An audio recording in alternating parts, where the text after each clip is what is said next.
aho kuri uyu wa kane tariki 25 Mutarama 2024 inama y'abaminisitiri yateranye muri village Urugwiro yobowe na nyakubahwa perezida wa Repubulika y'u Rwanda Paul Kagame. Inama y'abaminisitiri yemeje imyanzuro y'inama y'abaminisitiri yateranye ku 29 Ugushyingo 2023. Inama y'abaminisitiri yemeje imishinga y'amategeko akurikira: umushinga w'itegeko rihindura itegeko nimero 030 akarongo 2023 ryo kuwa 30 z'ukwa gatandatu 2023 rigena ingengo y'imari ya leta y'umwaka wa 2023-2024. Inama y'abaminisitiri kandi yemeje umushinga w'itegeko ryemerera kwemeza burundu amasezerano hagati ya guverinoma y'u Rwanda na guverinoma y'ubwami bw'Ubwongereza ku byerekeye ubufatanye ku bijyanye n'abimukira hagamijwe gushimangira inshingano z'ibihugu byombi ku rwego mpuzamahanga ku byerekeye kurengera impunzi n'abimukira, yashyizweho umukono i Kigali ku wa 5 Ukuboza 2023. Inama y'abaminisitiri kandi yemeje umushinga w'itegeko ryemerera kwemera burundu amasezerano y'inguzanyo hagati ya Repubulika y'u Rwanda na Banki Nyafurika itsura amajyambere yerekeranye n'inguzanyo igenewe gahunda y'u Rwanda yo kuvugurura mu buryo burambye ibikorwa byo gukwirakwiza amazi, isuku n'isukura. Icyiciro cya mbere yashyizweho umukono i Kigali ku wa 20 Ukuboza 2023. Inama y'abaminisitiri kandi yemeje umushinga w'itegeko ryemerera kwemeza burundu amasezerano y'inguzanyo hagati ya Repubulika y'u Rwanda na Banki Nyafurika itsura amajyambere nk'urwego ruyoboye Africa Growing Together Fund yerekeranye n'inguzanyo igenewe gahunda y'u Rwanda yo kuvugurura mu buryo burambye ibikorwa byo gukwirakwiza amazi, isuku n'isukura. Icyiciro cya mbere yashyizweho umukono i Kigali ku wa 20 Ukuboza 2023.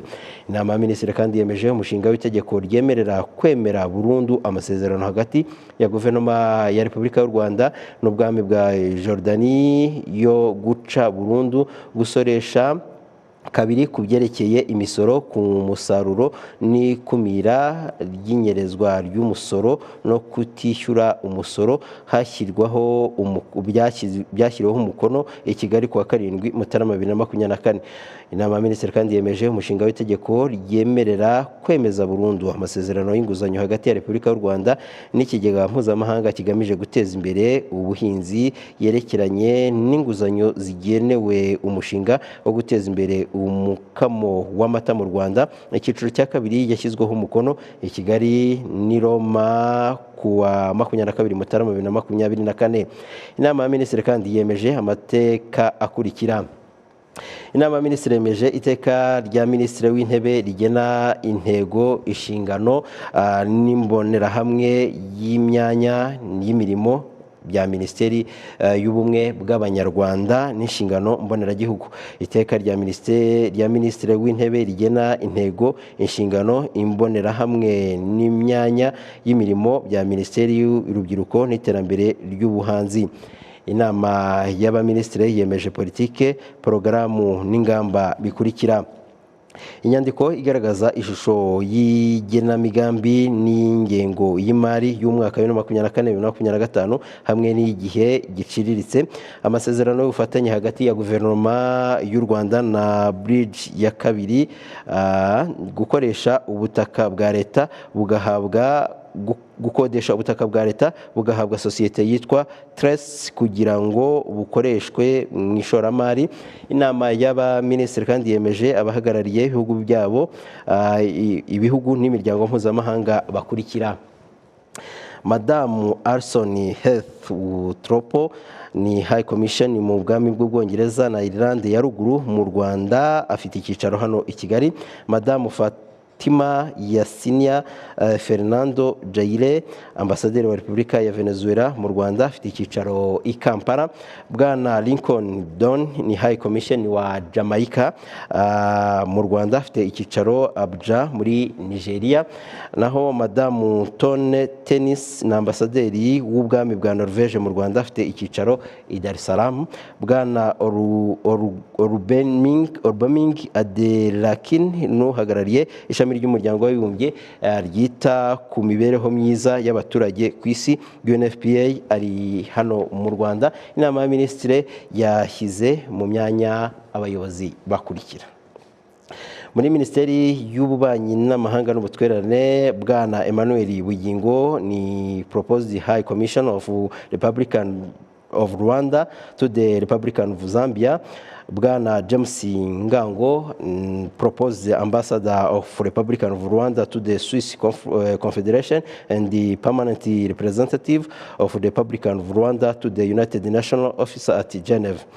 Mu rwego rw'ubucamanza, Judge Kadigwa Gashongore ni Vice Perezida w'Urukiko Rukuru rw'Ubucuruzi. Mu rubuga ngishwanama n'inararibonye z'u Rwanda, Bwana Alphonse Kayiranga Mukama agize inama y'inararibonye, Solange Mukasonga ugize inama y'inararibonye. Muri Minisiteri y'Ubutegetsi bw'Igihugu, Bwana Bob Gakire umunyamabanga uhoraho. Muri Minisiteri y'Ubuhinzi n'Ubworozi, bashyizwe mu mwanya ni Dr Alexandre Rutikanga ni Chief Technical Advisor. Madame Colette Manishimwe ni Director General of Corporate Service. Madame Alice Mukamugema ni Director General Agriculture Value Chain and Management and Trades. Madame Mathilde Mukeshimana ni Animal Products Supply Chain and the Market Analysts. Mu kigo gishinzwe rero iterambere ry'ubuhinzi n'ubworozi hano mu Rwanda, Bwana Jerome Hitayezu ni Head of Lands Irrigation and the Mechanization Department.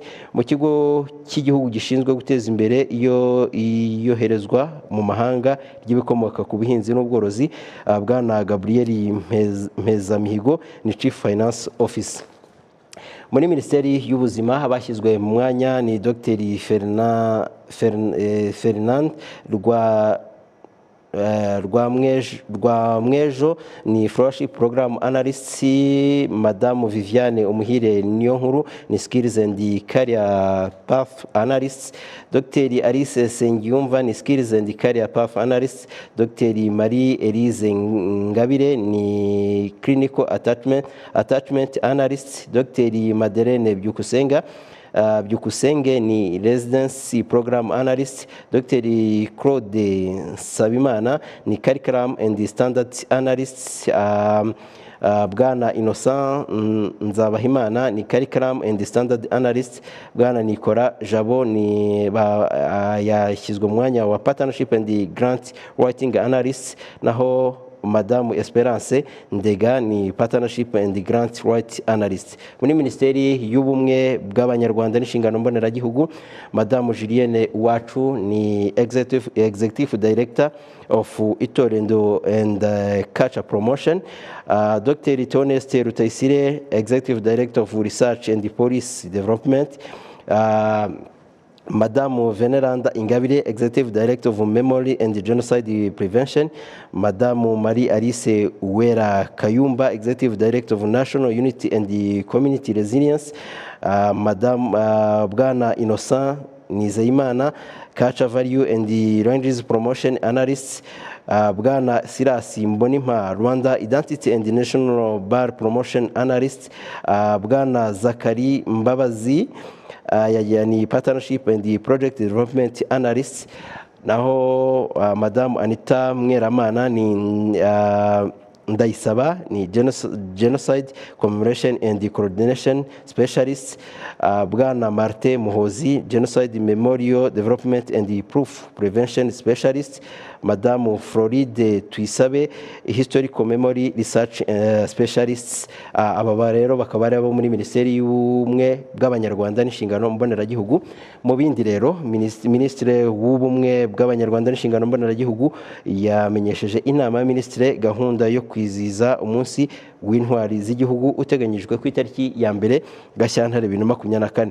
Minisitiri wa Siporo yamenyesheje inama y'Aminisitiri ibikorwa bya siporo biteganyijwe kubera hano mu Rwanda no mu mahanga kuva muri Mutarama kugera muri Werurwe 2024. Ibyo bikorwa rero ni bikurikira: Ikipe y'igihugu y'u Rwanda ya handball yitabiriye irushanwa ry'igikombe cya Afrika cya handball kirimo kubera i Cairo mu Misiri kuva ku itariki ya 17 kugera ku ya 27 Mutarama 2024. Amakipe y'u Rwanda ya sitting volleyball mu bagore no mu bagabo azitabira irushanwa rizabera i Lagos muri Nigeria kuva ku itariki ya 29 Mutarama kugera ku ya 3 Gashyantare 2024. U Rwanda kandi ruzakira isiganwa mpuzamahanga ry'amagare Tour du Rwanda rizaba ribaye ku nshuro 16 guhera ku itariki ya 18 kugera ku itariki ya 25 Gashyantare 2024. U Rwanda kandi ruzakira irushanwa rya Rwanda Challenge 50 rya tenisi n'amarushanwa y'abakinnyi babigize umwuga muri tenisi riteganyijwe kuva ku itariki ya 26 Gashyantare kugera ku ya 9 Werurwe 2024. Minisitiri w'Urubyiruko n'Iterambere ry'Ubuhanzi yamenyesheje inama ya minisitiri ko kuva ku itariki ya 16 kugera ku 25 Gushyingo Gashyantare 2024 u Rwanda ruzakira Trinidad do Kigali iserukiramuco ry'abahanzi mu byiciro bitandukanye ryateguwe ku bufatanye n'umujyi wa Kigali na Rwanda Art Initiative. Bikaba byakorewe i Kigali rero ku wa 25 Mutarama 2024. Dr. Edouard Ngirente, Minisitiri w'Intebe, niwe washyize umukono kuri iri tangazo.